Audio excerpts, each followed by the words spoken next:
देवरानी जेठानी की बातें सुनकर बुआ सास को अपने कानों पर विश्वास नहीं हुआ। सुनैना और सुरेखा ये दोनों देवरानी जेठानी थी। जेठानी सुनैना नौकरी करती थी और देवरानी सुरेखा ये घर संभालती थी। उनका परिवार बहुत बड़ा था। सास ससुर और उन दोनों के बच्चे, कुल मिलाकर 10 लोग घर में रहते। और अब बहुत साल बाद उनकी बुआ सास अपने भाई के घर रहने आई थी। सुबह उठने के बाद बुआ सास ने देखा कि सुनैना फटाफट अपने काम कर रही थी। सुरेखा ने नाश्ता बनाया और वह नाश्ता सुनैना ने सबको परोसा। उसके बाद सुनैना ने अपना टिफ़िन पैक किया और वह काम पर निकल गई। सुरेखा ने वापस दोपहर का खाना तैयार किया और थोड़ा वक्त अपनी सास और बुआ सास के पास बैठी रही। बुआ सास से रहा नहीं गया। उन्होंने सुरेखा को पूछा, छोटी बहू, तुम्हारी जेठानी तुझ पर बहुत हुक्म चलाती है।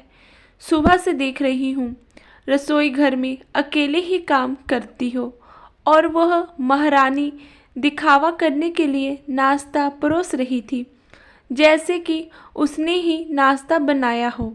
यह सुनने के बाद सुरेखा ने बुआ सास की तरफ देखा और बोली, बुआ सास जी, ऐसा कुछ नहीं है, सुनैना दीदी बहुत अच्छी है।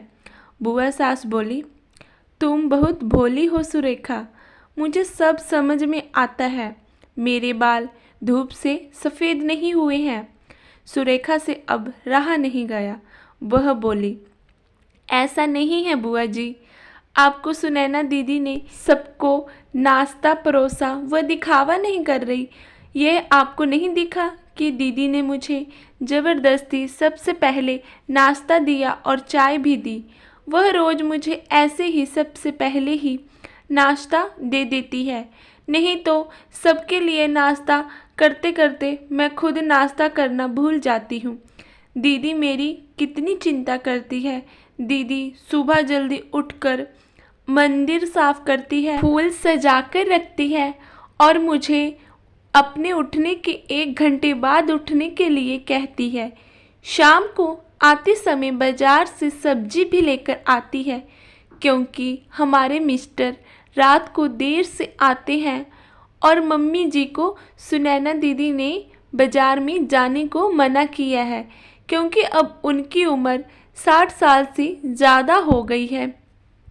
बाज़ार में जाते समय उनको तकलीफ़ होगी, उनके पैर बहुत दुखेंगे। कभी उनको बाहर घूमने का मन हुआ तो सुनैना दीदी छुट्टी लेकर उनको घुमाने ले जाती है। और हाँ बुआ जी, दीदी रोज़ शाम को आने के बाद वह कितनी भी थकी हो तब भी मुझे खाना बनाने में मदद करती है।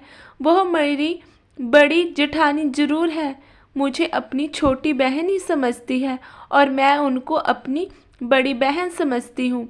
यह सब सुनकर बुआ सास एकदम चुप हो गई। उनकी चुगली सुरेखा के आगे टिक नहीं पाई।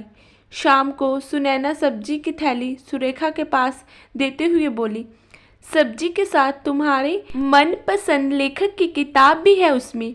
ये सुनकर सुरेखा बहुत खुश हुई।